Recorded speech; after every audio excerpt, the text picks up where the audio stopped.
I love this topic. We talk about this all the time, right? So the thing that irks me the most is when you hear, we do better when our clients do better, or we do better when you do better. Or to me, it's more like you do better when we do better. Yeah. Right? As I say that sarcastically. But this is AUM fees, and we're going to talk today about the solution. The longer and longer I've been in this business, the more that I felt that asset under management fees are not as fair to the client. Yeah. It doesn't align the advisor to the client for the best advice. Yeah, and why, really, when you think about it, why should the advisor do better just because the portfolio did better? And we'll kind of jump into, the different issues that we see with the AUM fee. But as of today, as of our current research, 86 to 92% of advisors are using an AUM-based fee. Yeah. Now, this is in stark contrast to when I started in this business 26 years ago.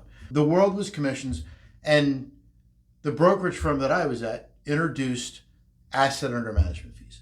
And they promoted that as manage a portfolio and get paid for it and not have to worry about having a client buy something and sell something. And selling products. The financial industry, the big brokerage firms have a big incentive to create recurring revenue, right? And so they promoted to advisors that the reason why AUM fees was important was because not for the benefit of the client, but the fact that you got paid based off of the size of the portfolio, and that traditionally the stock market has gone up 8 to 12%. Your income could potentially go up by 8 to 12% per year. And who wouldn't want to get an 8 to 12% raise right. every single year? So the question is, if you're at an advisor and they charge an asset under management fee, is it really the best fee that you're paying? So let's say you're at a party that your advisor throws who charges 1%, and you've got $3 million in assets under management with him. So you're paying what? $30,000. $30,000 a year. And the person next to you has $2 million. Same service. The guy's managing your assets. Maybe they're doing a little bit of planning. Maybe they're looking at your insurance. Whatever they're doing, your friend has $2 million that's standing next to you. So how much is that? $20,000. So $10,000 difference. One person's paying $30,000. The other person's paying $20,000. Are they getting the same advice? Of course.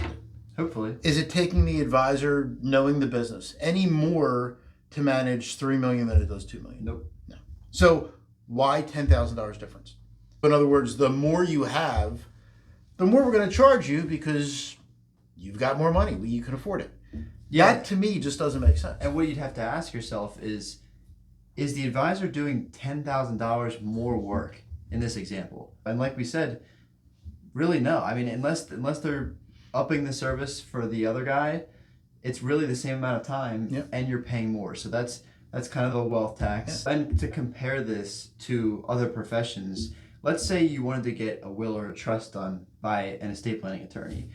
You're paying for the actual document preparation. If you went in and the attorney said to you, well, since you have a large estate, I'm going to have to charge you more, you probably walk out the door and go get it done at a place that's just charging for the document preparation. Right. As long as the trusts and the will, as long as they're all the same, the attorney doesn't charge more because you have more assets. Yeah. Right. Same with an accountant. So if you're a retiree and you've got $1 million or you've got $3 million, he's not going to charge you 3 times more for your taxes because you have more assets. Yeah. Right? So it's going to be based off of complexity. And along the same lines, let's say the market goes up 20%. Yeah. Could you make the market go up 20%? Nope. No, I can't make the market go up 20%. The market is independent of your advisor. Now, your advisor, he can help match the risk level of the portfolio and the returns to what you're looking for. But he can't physically make the stock market go up or down, right? It's the market, right? So if you've got $3 million and the market goes up 20%, right? So that quick calculation is now you have $3.6 million, right? So now instead of paying $30,000, you're paying $36,000. So did your advisor that year, when the market goes up that he can't control, did he earn an extra $6,000? That's debatable, right? Yeah. So I'm not going to say yes or no. That's for everybody to decide. But if he can't control the markets, why is he going to make an extra $6,000 that year? Yeah. So my feeling is maybe they should get a cost of living increase, but to get a 20% increase in their fee, again, it's up to the viewer to decide. But I just think that it sounds kind of ridiculous. So now here is the solution. So this is where we're going to talk a little bit about a flat fee, what a flat fee financial advisor is. So just a little bit of kind of insight. Over time, financial advisors have switched to, instead of just providing investment management, more financial advisors are starting to provide things like financial planning, tax planning, estate planning, and this is where we really see the flat fee make the most sense and be one of the better options when it comes to how you pay a financial advisor. So in this model, you're paying an advisor for all the areas around personal finance that they provide advice on, right? So you're paying someone every year a flat fee, and that is for the financial plan itself, answering financial planning questions and the plan, estate planning, right? And helping work with your estate planner, for example, on creating the right estate plan, investment management. So, and this is kind of tricky because in our model, for example, our flat fee covers all the asset management. Unlike some models where they charge a flat fee plus they charge an AUM fee to manage assets. So to us, a flat fee means you pay the advisor one fee, flat, almost like a subscription per month or per quarter or per year, depending on the advisor. But that's all you pay. So if they manage assets for you, you don't pay more or less, whatever. So it's the financial plan, estate planning, investment planning, insurance planning, as well as tax planning. So everything all together, one service, and whether the markets go up 20% or 10% or down 2% or 5%, whatever it is, you're still paying the same fee because you're paying for a service level. You're paying for certain services to be done every single year, year in and year out, to bring you to the next level. And part of the thought process behind getting away from the AUM fee, for us at least, was that not that managing assets isn't complicated. It can be complicated, and the more money you have, the more complex investment management can become. But honestly, at this point, with all the software that we have available, all the research that we have available to us, investment management isn't as hard as it used to be. Yeah. So investment management for someone with $1 million and someone with $5 million can look almost identical. Right. So that's part of the reason that we kind of got away from the AUM fee, because we're spending the same amount of time on investments with our high net worth clients as we would with maybe an ultra high net worth client. Yeah. I mean, look, when I created this 5 years ago, my thought was two things. One is my net worth was increasing. If I was a client, what would I want to do? And it wouldn't be to pay an advisor 8 to 12% more a year to do the same amount of work, right? But second, it was, what have people thanked us for over the years? And in 26 years of doing this, I've been thanked for, I mean, people will say, oh, thanks for managing the portfolio well, but it's really been for their values and their goals. Thanks for making sure that my kids got through college and I could still retire.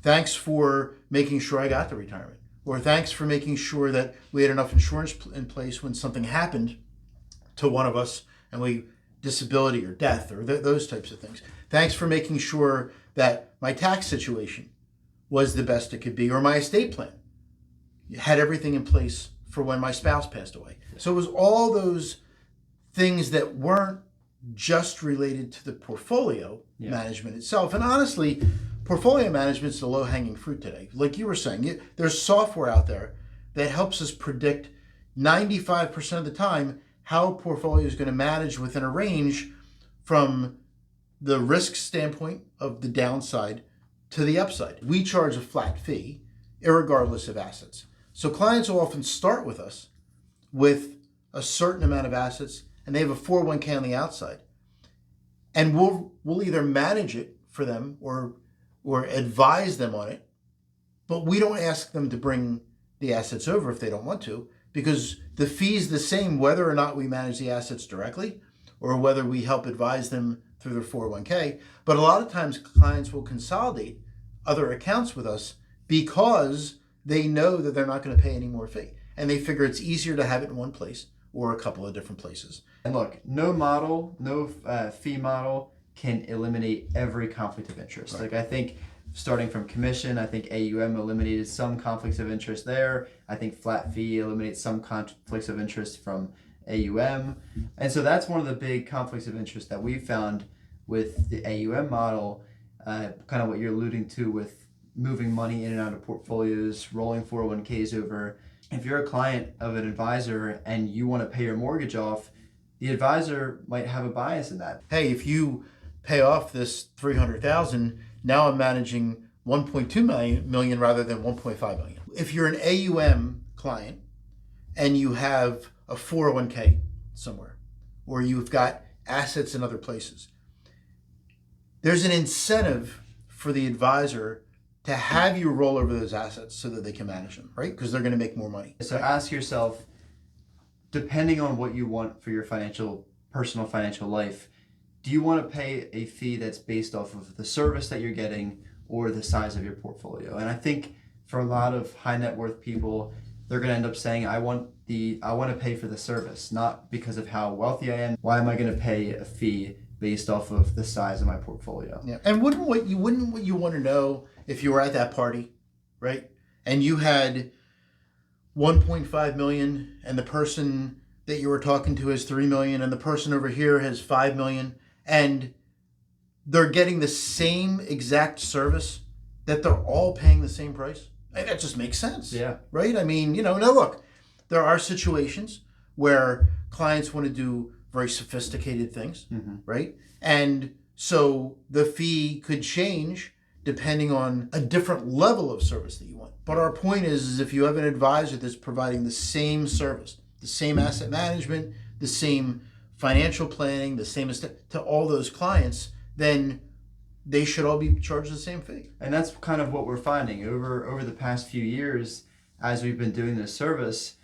When people call in and they are looking to work with us, they don't want to pay an increasing fee that increases with the stock market. They want to pay a fee that's based on the service. And look, for us, we haven't really increased fees for our clients, but even if there was a cost of living increase, you're talking maybe 3% per year. Based on a 3% cost of living increase means that your fee would double after, I think, 20 something years. The market the last 3 years was up 20% per year. Yeah. So that would mean that you're paying a fee that's about 60% more than you were paying 3 years ago. Yeah. And so that's the biggest issue that we hear all the time from prospective clients and current clients, that they want to pay the flat fee. They don't want to keep paying an increasing fee based on the market.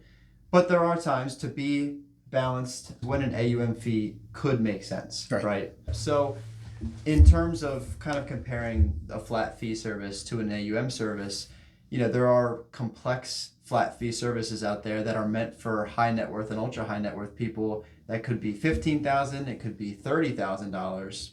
And if you're somebody who has a portfolio that's 500,000 or less, or even less than $1 million, then you might want to go with an AUM service that still hopefully provides an array of different services. Yeah. Look, a service like ours, a flat fee advisor will often charge $10,000, $15,000. Yeah. Right? And so in that, for example, we include tax preparation for most clients, estate planning documents for most clients, all those different things. But the fact is if you have $500,000, $10,000 to $15,000 just doesn't make sense to pay, right? So an AUM advisor would make more sense. And then on the flip side, somebody who comes in who has 5 million to a flat fee firm who's charging 15,000 probably thinks it's a steal. Yep. But in the end, it's based off of the service and not the size of their portfolio. Look, we had two people that came to us over the past 6 months, and they had north of 3.5 million. They were paying $36,000 a year,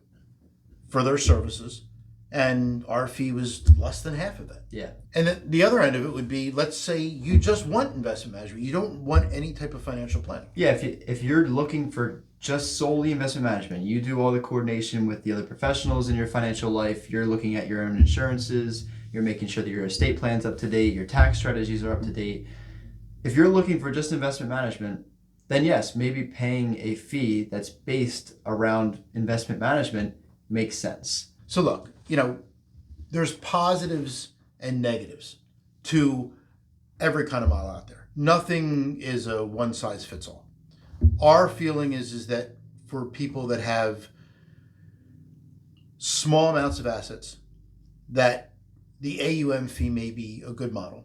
But certainly for high net worth or ultra high net worth clients, that a flat fee, a truly flat fee model that doesn't worry about AUM, is one of the most effective models for them, right? It gets them, quote unquote, a guaranteed level of services. And it's not based off of what the markets do.